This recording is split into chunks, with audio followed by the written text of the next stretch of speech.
Hello everyone, HK Barad cooking ચેનલમાંથી બોલું છું. આજની મારી રેસીપી છે કાચી કેરી અને ડુંગળીનું કચુંબર.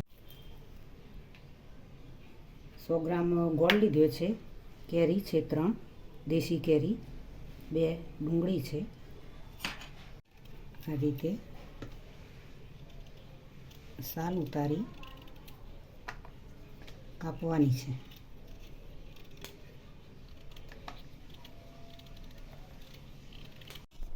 આ રીતે નાના નાના ટુકડા કરવાના.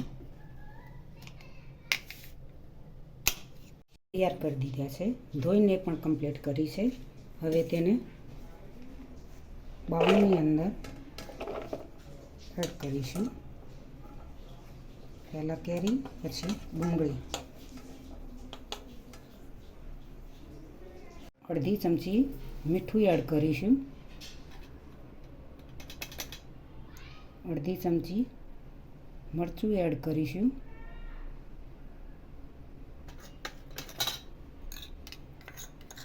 ધાણા જીરું પાવડર અડધી ચમચી એડ કરીશું. તેમાં 100 ગ્રામ જેવો ગોળ એડ કરીશું. હવે તેને મિક્સ કરી દઈશું.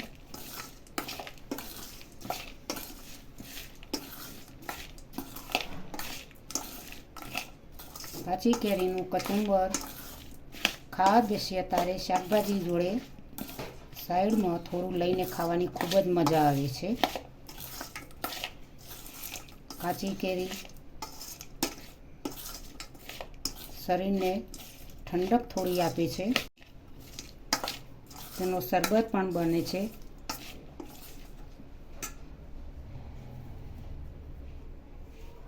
મીઠા લીમડાના પત્તા એડ કરીશું.